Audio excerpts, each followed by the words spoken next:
So I currently have a video in the works about something extremely stupid. I did an interview for it that ended up twice as long as the A24 video by itself, and the script is about the same length. So I've been working on that one a lot. However, its size is just so intimidating. I decided, hey, let's do a smaller, equally stupid video and see if that, helps out and make sure people know that I'm not dead and not, have a year in between videos again. So I was watching music YouTuber and a friend of the show, judging by my subscribers list, Goon Squad TV's video about rock beefs. And while that's a very good video, I immediately realized, hey, there's no representation of my favorite subgenre of rock, which is extremely pretentious 2000s indie rock. Which makes sense. Most people in indie rock are like cowards and very sensitive. They aren't the type of person to beef. There are no real examples of, indie rock battles. Except for one.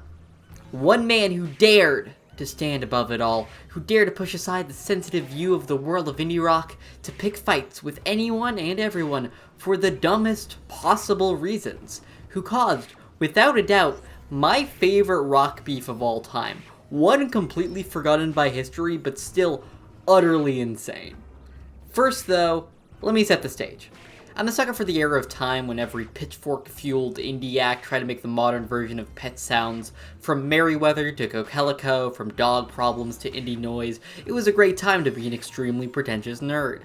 Everybody was getting on the chamber pop train, including the first character in today's story, alt-rocker legend, Beck.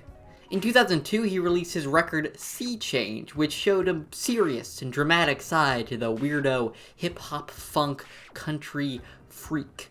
It's a pretty good record. There are a lot of very fun, theatrical moments, and it's one of the best received Beck albums in a very long time. However, despite this, you can still see a clear decline in the way that he was viewed by the music public. While people still praise Beck's later releases in the decade, Guero had a pretty big hit with E-Pro, and despite flopping miserably in sales, critics liked The Information a lot. I like that album a lot too, it's pretty good. But it was clear that Beck was nowhere near the level that he was at the 90s, being one of the first musicians you would think of when you say alt-rock. He was the icon of the hipster, but now the hipster's taste had completely changed. The people Beck wanted to capture weren't listening to him anymore. They thought of him as a bit of a major label sellout. They were listening to garage rock like The Strokes, twee folk like The Decemberists, or dance punks like LCD Sound System. With the rise of the internet, the music nerd hipster had split off into so many different niche subcultures, and Beck kinda tried to capture all of them at different times, but due to his love of genre hopping, any person he grabbed would have lost interest listening to any of his other attempts at pandering to different indie subcultures. One of these subcultures were these weird, experimental, psychedelic monsters. People really pushing the boundaries of what a pop song could be. Your Animal Collectives, Olivia Tremor Controls, Of Montreal's, Deer Hooves, early Dirty Projectors. There were a lot of these types of acts, a strong scene that's kind of been swept under the rug in the modern 2000s revival. We do not need Animal Collective in an indie sleaze world, I guess. But the reason why this matters to me is that one of those acts is the New York-based Fiery Furnaces, led by siblings Eleanor Friedberger, and the other half of the story, our main man, the GOAT, Matthew Friedberger. Now you are probably wondering, who the hell is the Fiery Furnaces? That's a great question, my dear viewer, because the Fiery Furnaces have been completely forgotten over the span of the last 20-odd years they started making music. They have a strong, dedicated cult following, but if you ask even the biggest music dork, there's a very high chance they are not aware of their existence at all. This is probably because, even at their peak during the height of the indie pop boom, they were extremely controversial. If you knew of them, you either really loved them or really hated them. Pitchfork, the essential reviewing website of the indie rock hipster before Fantano blew up, has given albums of theirs both 9s and 4s. So it makes sense that as the younger generations pick and choose which artists from the aughts to keep in their catalog, they would skip by the band that is objectively not for everyone. You might be asking how indie pop could really be all that controversial, especially if you listen to the most popular Furnaces songs. Tracks like Tropical Iceland, Benton Harbor Blues Again, Here Comes the Summer are all very traditional pop songs, twee and catchy, with lead vocalist Eleanor's saccharine performance really hammering home this aggressively mid-2000s pop sound.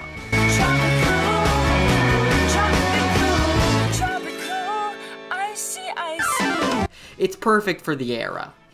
But that is not the whole story for this band. For a clearer image of why so many people loathe this group, let me play you a few other songs in their catalog. Quick, for the potion, we have to get 3 dozen crab apples that fell off a raggedy old tree right in the southwesternmost corner of Columbus Park. Faster, we have to go up to Caputo's Produce and Friedberger to Harlem and get the garden snake that lives in the banana bin.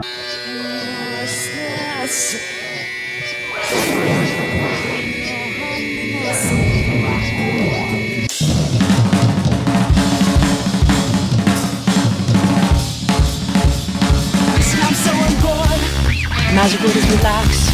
I'm a boy till it's got happiness. The one that came with without boys.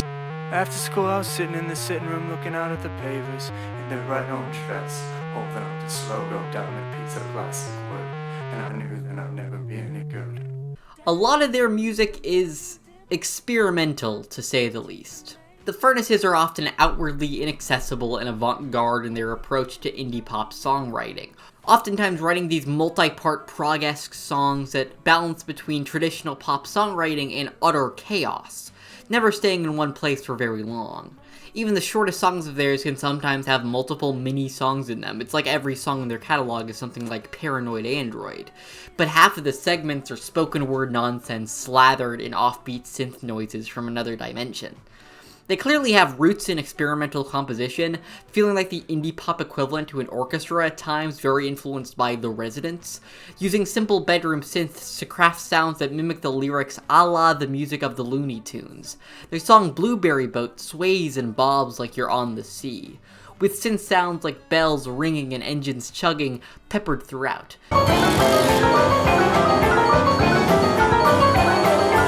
Nobody else was really writing indie pop like this at the time, and nobody is really writing songs like it now. It's one of the most unique sounds of the era, even if you personally find it a bit much. There's also the lyrics, which take the hyperliterate thesaurus abuse of artists from the same period, like the Decemberists or Joanna Newsom, to the extreme, turning it into chaotic, fast-paced, rhythmic, tongue-twister gibberish, often reading like very eclectic beat poetry. Take the first song of, in my opinion, their magnum opus, Blueberry Boat, Key Cur, for instance. A Lubia lord and a loggerhead loser, Lungio laugh begging me a proposal, straight sail topmast asteroid perspective, down this dry dock erected infected. This is how a good chunk of their songs sound. The fact that Eleanor is regularly able to sing these lyrics live, oftentimes with different but equally insane rhythm and structure, is mind-boggling to me. It's genuinely impressive.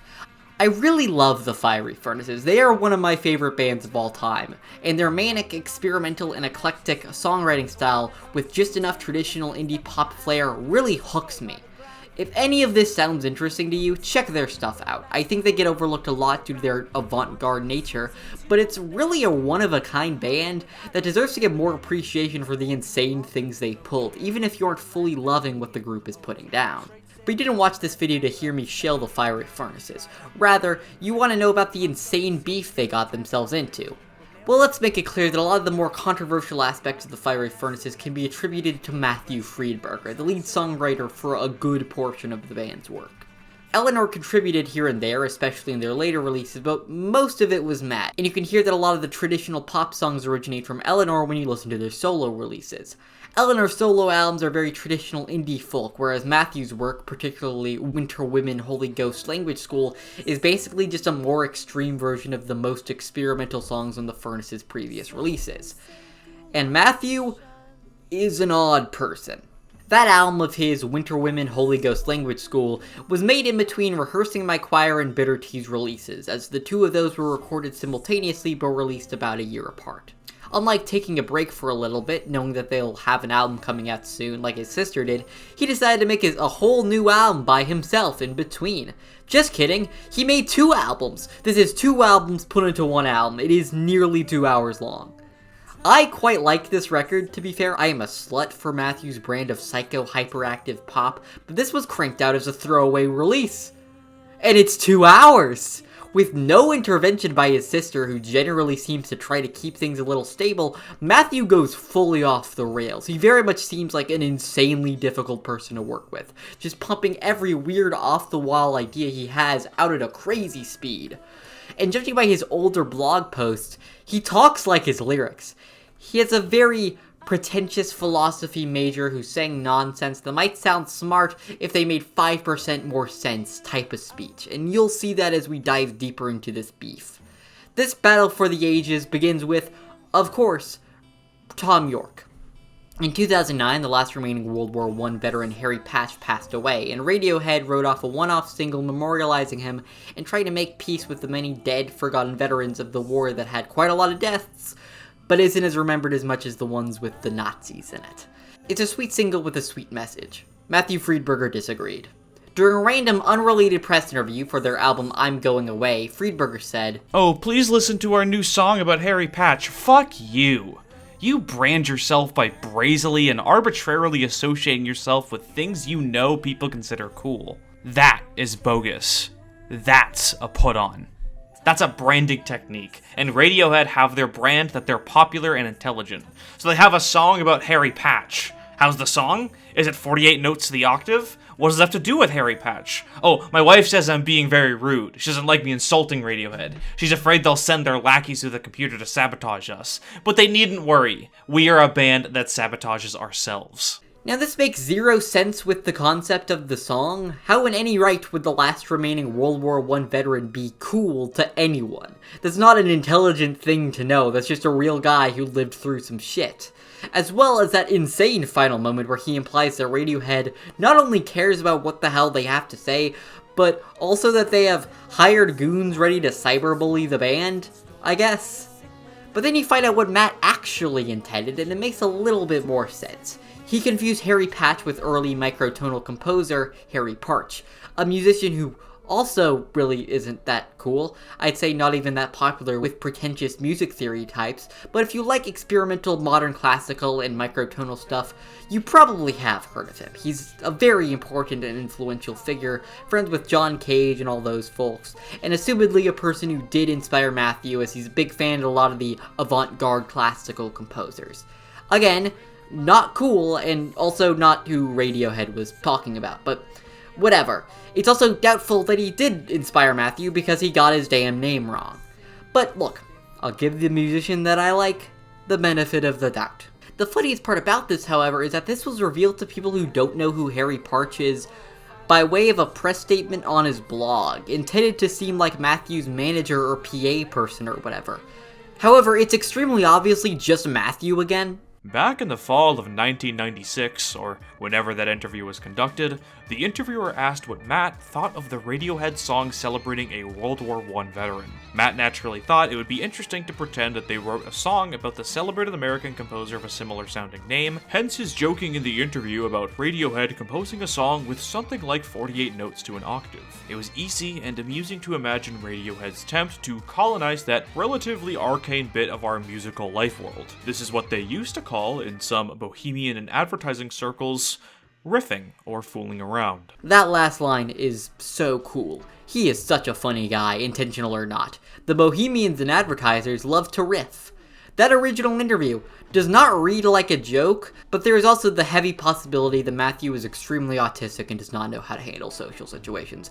It would make a lot of how he speaks and acts in interviews, his writing style where he names different types of trains and boats in asides and song, and his relentless songwriting schedule to make a lot more sense. I definitely do read a bit of a Brian Wilson-esque spectrum-fueled manic genius in Friedberger, though this is all just assumptions on my part. All armchair diagnostics. Matt has not confirmed anything.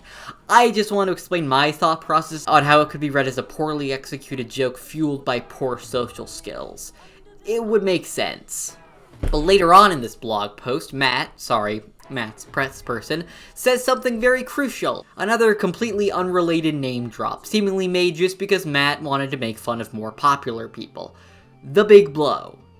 Matt has not heard the Radiohead song about Harry Patch, but if he did, he is sure he wouldn't like it. No doubt Radiohead and their fans can ignore his opinion of this matter, and continue with their triumphant artistic interventions. Matt would have preferred to insult Beck, but he's too afraid of Scientologists. There's the bombshell. Tom York, famously private person and also extremely famous, obviously did not care about any of what Matt had to say, and probably didn't even know that it happened. Beck, though, was clued in. He'd been trying to chase the indie wave for a while now. He's following these circles, and it hit a chord in him. Maybe it's because of the unneeded mention in a completely unrelated blog post. Maybe it's because of the diss towards the very easy to make fun of Scientology stint that he had, and also might have been out of by this point. Beck's relationship to Scientology is weird and honestly worth its own video. Maybe it's because his last album, a throwaway attempt at trying to recapture the Strokes, failed both commercially and critically, and he was out for blood, for any mildly successful indie artist to grab at. So he responded with a song called Harry Parch.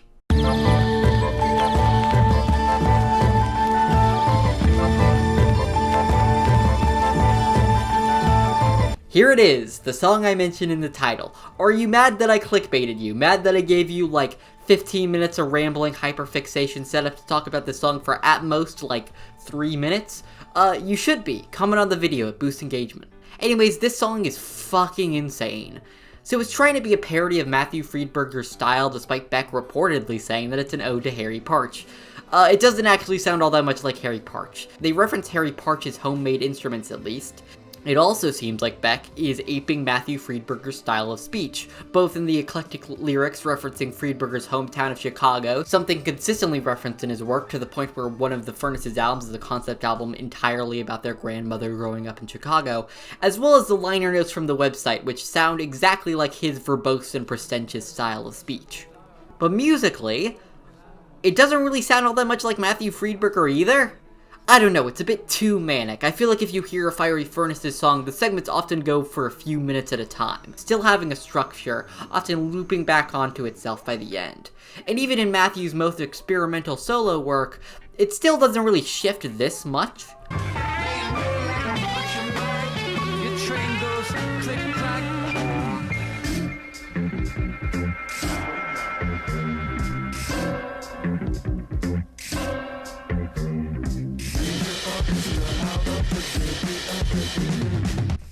If anything, Beck sounds closer here to the sound collages of Negativland, particularly their works on Over the Edge and the titular song from their Helter Stupid album. It's even to the point where Rate Your Music even labels the single as a sound collage. But you can very obviously make the case that Beck here is just taking Matthew's style of writing and pushing it to its extreme. Nonsensical lyrics, constantly changing sound to the point where it feels aimless to be aimless. I feel like most people would find that a bad thing, all of the worst parts of Matthew Friedberger's style cranked up to 11, but I don't know, this kind of slaps. Beck clearly put a lot of effort into this, and as someone who likes those aimless and eclectic parts of the Fiery Furnaces work, someone who loves Matthew's solo projects and craves overcomplicated stimulation, this might be one of Beck's best songs. Beck has an origin in avant-garde music. His early stuff is strange and eclectic and lo-fi. It reminds me a lot of the Pod era Ween or Daniel Johnston. You can tell a lot of that is put in here, except replacing the anti-folk acoustic guitars with synths and bleep bloops. And while most people might think of this as shitting on Matthew Friedberger, I do see a bit of a loving parody here, one that clearly understands what the people who love his work love about it. There are some genuinely really great sounding moments in here. There is a world where Beck made an album that sounded like this, and it would genuinely be a very unique experiment, and one that really wouldn't be out of the ordinary for the guy who loves changing his sound all the time. I think it would have gone hard. I think part of what makes this song so strange is that not only does it sound completely one of a kind, especially with the context, but also that it's not really clear what Beck is trying to say here. Is it anger? Is it envy? Is it playful? They must have made up somewhat. Eleanor Friedberger would end up collaborating with Beck on his Song Reader EP, though that isn't really the man of the hour. It's fascinating to me. Matthew, of course being Matthew, responded with an insanely long response that makes genuinely zero sense. I don't know what the hell he's talking about here, and it is fascinating. Pure schizo posting. If you don't want to hear all of it, skip to this timestamp. But I love this post, and I don't want to subject Swagman to reading all of it, so here is a dramatic reading of Matthew's response to Beck's quote-unquote diss track. But doesn't this imaginary feud demand imaginary responses, and therefore imaginary response songs? Shouldn't we step? Isn't now the time to ascend to the merely virtual to the boldly imaginary? When I made up my imaginary Radiohead song about Harry Parch in full knowledge that there was no Radiohead song about Harry Parch, regardless of what Dave H. said to people before he talked to me, I love you, Dave, and was sharply critical of it, I certainly didn't imagine my endeavors in this regard would engender such a response.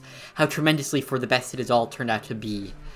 How fruitful an imaginary song proved in practice. So as we all move forward, shouldn't we admit that posting songs on the internet, being virtual in other words, is so last year, so to speak? Isn't that what every music management company intern from Northeastern recommends that bands do? That can't be right.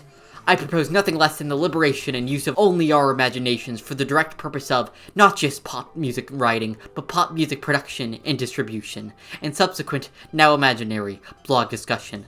Won't these imaginary songs sound sweet? I imagine they will. Think how adaptable to changing tastes and fashions they'll be, and how many billable hours of intellectual property disputes they'll cause. This thought experiment rock is no doubt the breakthrough the industry professionals have been waiting for. The music industry has already gone to the imaginary model in many respects. Bands, at least smaller bands, only get to make imaginary livings, to say nothing of bands that imagine they are playing rock music by pressing the spacebar on a laptop and hitting a floor tom. I am saying nothing about that. Of course, many fans, and fans are always the most progressive element of the rock music community, have long since gone to the imaginary model. They must really be imagining things to admire the music acts that they do. I don't know what any of that means. I have genuinely no clue where to start. It's kind of beautiful how meaningless all of this is. It's like Dada. But that was the end of this beef. Beck didn't care enough to do anything more than possibly one of the only indie rock diss tracks, and Matthew went on to bigger and better things, like selling a $1,000 metal rhino on his Bandcamp page. Wait, sorry, it's actually not for sale? Feel bad misleading you there if you wanted the rhino. You can still try to buy it though, I guess. The Fiery Furnaces would go on hiatus for a while after this, possibly due to the controversy this caused, before returning in 2020 and then immediately got fucked over by COVID. Though they made a pretty good live album last year that feels like a best of collection, it makes me hope for more live shows and possibly an actual album. And Beck would continue to flounder, never regaining his alt-rock glory and fully giving into the commercialism, getting a Grammy for his mediocre follow-up to Sea Changes.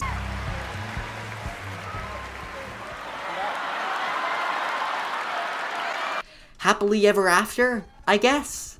Now you might be saying, why did you talk about this?